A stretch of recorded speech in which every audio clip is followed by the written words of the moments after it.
अब मैं बात करता हूं महोदय नियोजन की। अगर नियोजन की बात करें तो सबसे पहला बात, नियोजन के जो आंकड़े हैं उन आंकड़ों के अनुसार, और ये माननीय वित्त मंत्री महोदय ने अभी सार्वजनिक रूप से स्टेटमेंट दिया था कि हमारे पास नियोजन के आंकड़े लगातार घट रहे हैं।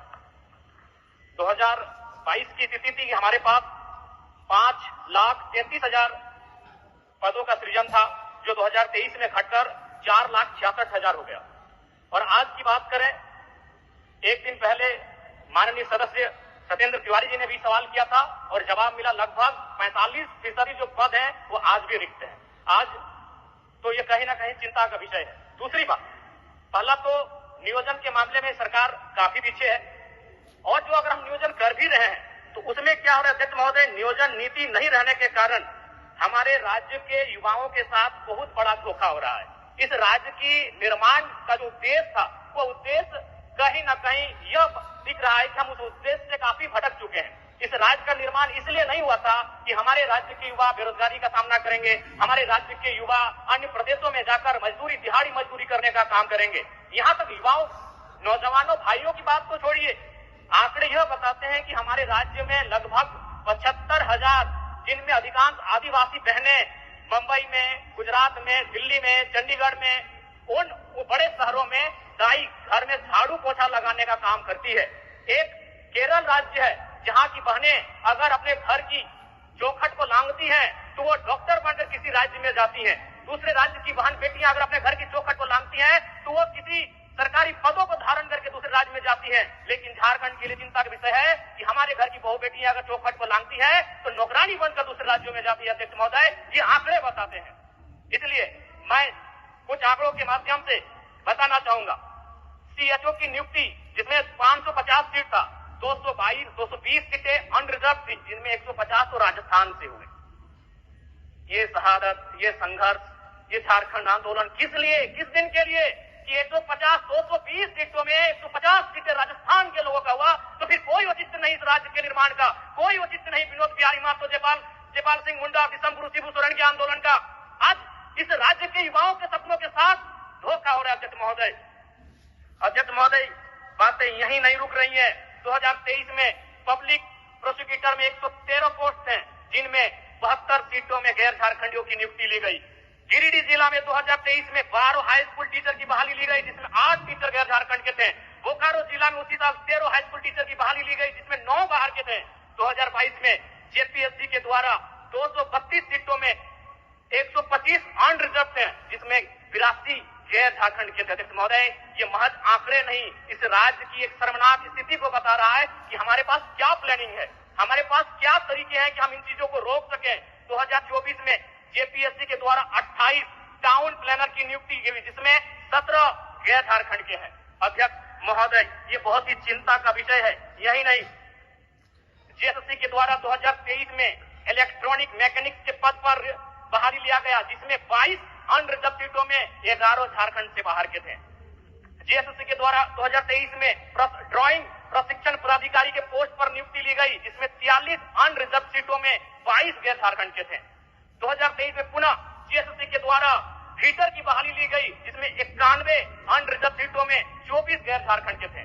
2023 में पुनः जेएसएससी के द्वारा वायरमैन की बहाली ली गई, जिसमें 5 अनरिजर्व सीटों में 4 गैर झारखंड के हुए।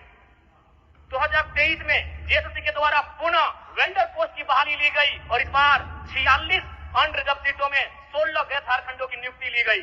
2023 में पुनः इलेक्ट्रीशियन के पद पर जेएसएससी के द्वारा बहाली लिया गया और इस बार 93 अनरिजर्व सीटों में 29 सीटें गैर झारखंडियों को गई। अध्यक्ष महोदय, जो कि चिंता का विषय है। अध्यक्ष महोदय, आप इसमें बात आता है भारत के संविधान का, भारत के कानूनों का, क्योंकि भारत का संविधान जो कि कहता है 16 हम धर्म, जाति, नस्ल, लिंग, वंश, जन्मस्थान या निवास स्थान के आधार पर सरकारी नौकरियों में भेदभाव नहीं कर सकते हैं। मैं भारत के संविधान का सम्मान करता हूं, लेकिन इसमें कहीं नहीं लिखा है कि हम भाषा के आधार पर भेदभाव नहीं कर सकते हैं। अध्यक्ष महोदय, राज्य सरकार को चाहिए कि जिला नहीं, अगर संभव हो तो प्रखंड में जाकर भाषा का चयन किया जाए और भाषा के आधार पर परीक्षा लिया जाए। भारत का संविधान कहीं आड़े नहीं आएगा, क्योंकि भारत का संविधान भाषा की बात नहीं करता है। भारत का संविधान धर्म, जाति, लिंग, नस्ल, जन्म स्थान और निवास स्थान की बात करता है। इसलिए अध्यक्ष महोदय, मैं सरकार को ये सुझाव देना चाहूंगा, अगर आपसे जिला स्तरीय नहीं हो पाता है तो आप प्रखंड में जाइए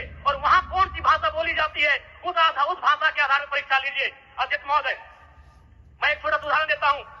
अगर परीक्षा में यह पूछा जाएगा कि आंख का तारा का मतलब क्या होता है, तो इस सवाल को उत्तर बंगाल के स्टूडेंट भी देंगे, बिहार के स्टूडेंट भी देंगे, गुजरात और राजस्थान के भी स्टूडेंट देंगे। लेकिन अगर सवाल पूछा जाएगा पकड़ करे हाथ, करे करे झांक, हाथ से टूटल माछ बांधे गड़ल कांच, एकर माने की लगे, दूसरे राज्यों के स्टूडेंट नहीं कर पाएंगे। और दूसरी बात, सिलेबस सेट करना जेपीएससी, जेएसएससी का अधिकार क्षेत्र में आता है और जेपीएससी, जेएसएससी को मंतव्य देना सरकार के अधिकार के क्षेत्र में आता है। तो आप उनको ये मंतव्य दीजिए कि ज्यादा से ज्यादा जो परीक्षा ली जाए वो हमारी भाषाओं में ली जाए। उदाहरण के लिए, मंगरी यार बुधनी ढेकिया कुटे लगे लले, ढेकिया कुटते कुटते कानी मुनी उंगरिया कुटाए लले, ये दूसरे राज्यों के अभ्यर्थियों को समझ में नहीं आएगा। उनसे ये पूछा जाए कि घैला और पहला में अंतर क्या होता है, दूसरे राज्य के अभ्यर्थियों को समझ में नहीं आएगा।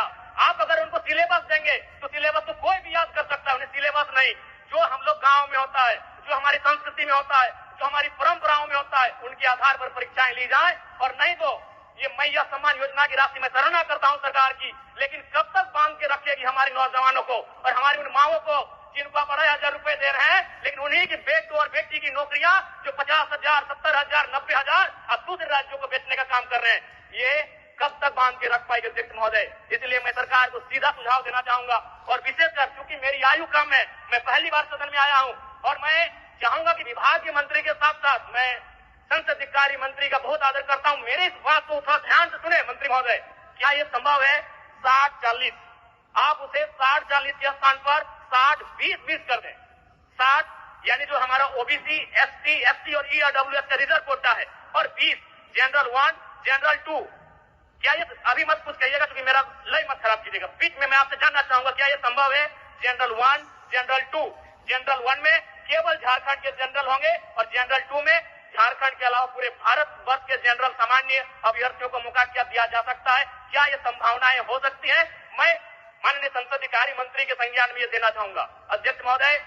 इसलिए आज इस राज्य को अगर आवश्यकता है तो नियोजन नीति की आवश्यकता है। आज नियोजन नीति नहीं रहने के कारण हमारे राज्य के युवा पलायन कर रहे हैं, हमारे राज्य के युवा बेरोजगारी का सामना कर रहे हैं और कई अवसरों पर तो आत्महत्या तक का प्रयास कर रहे हैं। इसलिए अध्यक्ष महोदय, आज इस राज्य को आवश्यकता है, नियोजन विभाग के बजट पर बहस हो रही है, इस राज्य को नियोजन नीति की आवश्यकता है।